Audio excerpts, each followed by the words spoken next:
हाल ही में supreme court ने Hindu widows को लेकर एक जजमेंट पास की है। आखिरकार प्रॉपर्टी पर हिंदू विडो के क्या राइट हैं और किस तरीके से अगर कोई प्रॉपर्टी कब्जा ले तो क्या करना चाहिए, आज इसी पर बात करेंगे। सारे के सारे राइट्स आपको समझाऊंगी, सिंप्लीफाई करूंगी जजमेंट को। इसके लिए मेरे साथ मौजूद हैं वेंकट राव, हैं सुप्रीम कोर्ट के जाने माने लॉयर हैं। इनसे बात करते हैं। Sir, welcome to my show.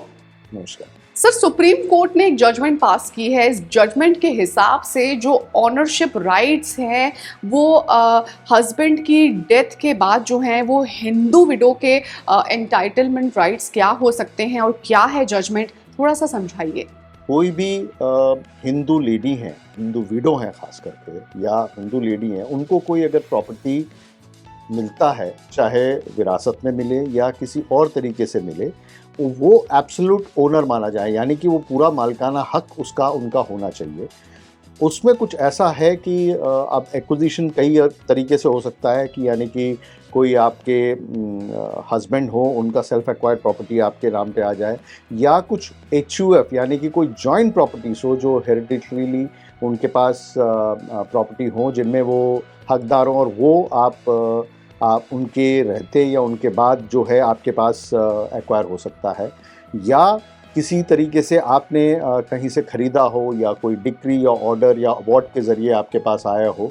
तो ये सब पे हिंदू सक्सेशन एक्ट में सेक्शन 14(1) में बाकायदा ये रिकॉग्नाइज़ किया गया है कि अगर इवन मेंटेनेंस के हक से भी अगर किसी प्रॉपर्टी में कोई पर्सनल किसी प्रॉपर्टी में आपका हक हो और वो आपके पोसेशन में हो विडो होते हुए, तो वो आपका हक है और उसके पूरा मालिकाना हक आपका कंप्लीट हक है। ऐसा नहीं है कि आपके पास लिमिटेड राइट्स है सिर्फ उसके ऊपर मेंटेनेंस लेने का। सर, सबसे पहले रूलिंग को समझ लेते हैं। रूलिंग क्या कहती है, इससे कौन कौन इम्पैक्ट होगा, और तो और राइट्स जो हैं वो कैसे कैटेगोरिकली आप डिफाइन करेंगे हिंदू विडो के लिए। एंसेस्ट्रल प्रॉपर्टी जिनमें पूरे फैमिली का, HUF का, पूरे सबका एक हक होता है। एक होता है सेल्फ एक्वायर्ड, और उसके बाद नेचुरल सक्सेशन जो है सक्सेशन एक्ट में आइडेंटिफाई किया गया है कि वो वाइफ का और बच्चों का हो जाता है।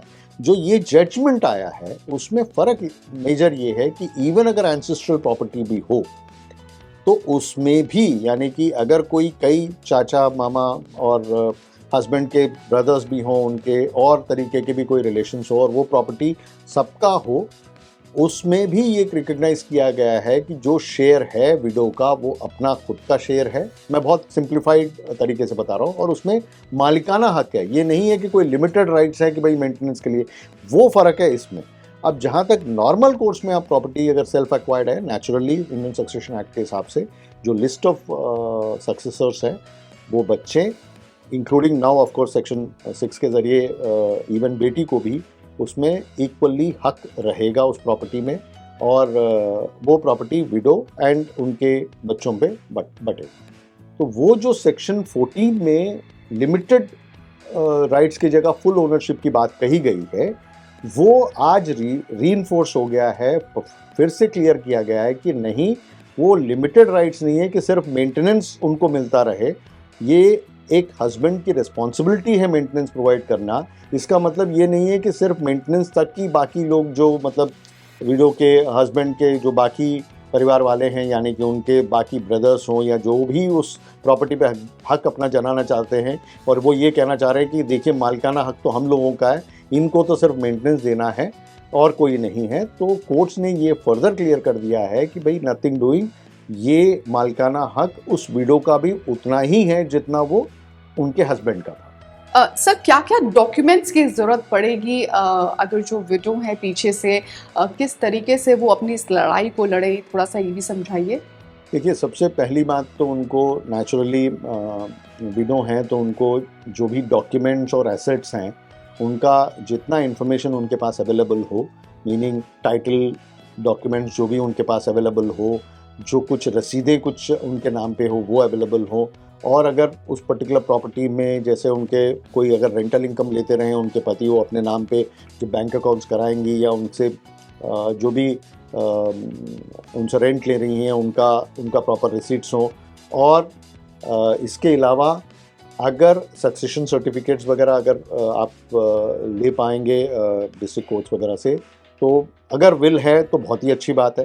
अगर नहीं है तो एटलीस्ट सक्सेशन सर्टिफिकेट ये रिकॉग्नाइज करते हुए कि यस यही है एक क्लेमेंट और सक्सेशन के हिसाब से यही है, वो डॉक्यूमेंट्स अगर रहें तो आप इजीली अपना क्लेम एस्टैब्लिश कर पाएंगे। वेंकट जी, आपसे एक चीज़ समझेंगे कि अगर जो है हस्बैंड की डेथ हो जाती है तो प्रॉपर्टी का जो है वो डाइल्यूशन कैसे होता है? मतलब शेयर जो है वो बच्चों का भी उतना ही होता है? अगर हम सक्सेशन एक्ट की बात करें, बच्चों का भी उतना शेयर होता है और जो पीछे वाइफ रह गई हैं उनका भी उतना होता है? किस तरीके से डिवीजन होता है? Very important and key question for not only widows, for all senior citizens I would say. सबसे पहली बात तो ये कि जो प्रॉपर्टी का सबसे पहला और अहम हक जो है वाइफ का है, जो विडो हैं उनका है। इक्वली यस, बच्चों का अपना शेयर है, सक्सेशन एक्ट के हिसाब से रहेगा, प्रोपोर्शनेट शेयर रहेगा, but fact of the matter is कि प्रिंसिपल प्राइमरी सक्सेसर जो है वाइफ रहेंगी। अगर सर्वाइविंग मेंबर रहती हैं तो अपना राइट्स एनफोर्स करके अपना नाम पे प्रॉपर्टी करा ले, जो हम बात करते आए हैं। दूसरा, जहाँ तक टेनेंट्स की बात है, वहाँ देखिए एविक्शन एक मैकेनिज़्म है जिसके ज़रिए आप अगर टेनेंट नहीं मानता है तो आप सिविल कोर्ट में एविक्शंस के लिए इवन दिल्ली इसमें आप तो इनफैक्ट काफ़ी tenancy act, model tenancy act notify होने के बाद अगर अडॉप्ट करती है तो उसमें तो काफ़ी ईजी हो गया है। सर, कुछ अगर आप टिप्स देना चाहें हमारे व्यूअर्स को कि किस तरीके से इस तरह की प्रॉब्लम्स से डील किया जाए। यस, सो डेफिनेटली एक पुलिस एक्शन का तो सीनियर सिटीजन्स और अदरवाइज वुमेन्स राइट्स के अंदर तो अवेलेबल है ही। इसके अलावा डेफिनेटली आप इंजेक्शन के लिए जाएंगे, क्योंकि प्रॉपर्टी है तो अपना कोई बेचे ना, कोई और राइट्स जब तक वो डिफाइन नहीं होते तो आपको निकाले ना, और उस पोसेशन से क्योंकि उस प्रॉपर्टी के अंदर बैठे हुए हैं, उस प्रॉपर्टी में एविक्शन आपको एजेक्ट न करें तो इंजेक्शन के लिए आप मूव करेंगे। इंजेक्शन यानी कि कोर्ट्स रोक लगा देती हैं कि ताकि वो आपको उस जगह से डिपोसेस नहीं करा दें, उस प्रॉपर्टी को आप ही के या स्टेटस को मेंटेन कर दें। फिर आगे जो है कार्रवाई चलेगी कि भाई ये प्रॉपर्टी कितनी है, कितनी राइट्स हैं, और क्या आप ही को मिलनी चाहिए या इसमें किसी और की राइट है तो उनको कितनी मिलनी चाहिए। रिकॉर्ड नहीं कराएंगे म्यूटेशन में तब तक आपके लिए इशू रहेगा। तो नेचुरली आप सब रजिस्ट्रार के यहाँ प्रॉपर्टीज़ को ट्रांसफ़र कराएंगे, मालिक यानी कि म्यूटेट कराएंगे, अपने नाम पे ट्रांसमिट कराएंगे और अपना अपना हिस्सा बाकायदा आप रिकॉर्ड कराएंगे। सबसे पहला काम तो ये होना चाहिए।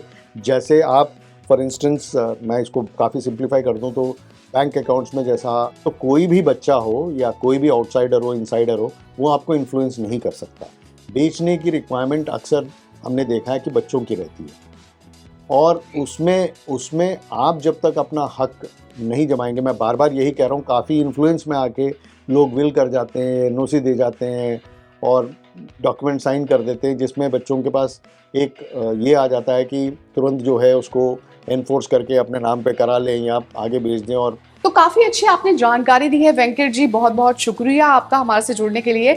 उम्मीद करते हैं आपको सारी क्लैरिटी मिल गई होगी इस जजमेंट पर, और तो और किस तरीके से इसको सिंप्लीफाई किया है वेंकट जी ने, इसके लिए भी बहुत बहुत शुक्रिया। अगर आपके अभी भी कोई सवाल है तो आप कमेंट बॉक्स में नीचे ज़रूर बताएं, हम पूरी कोशिश करेंगे आपके सवालों के जवाब देने के लिए। आज के लिए बस इतना ही। कैमरा पर्सन मनीष शर्मा के साथ शिल्पी डुटेजा, NDTV।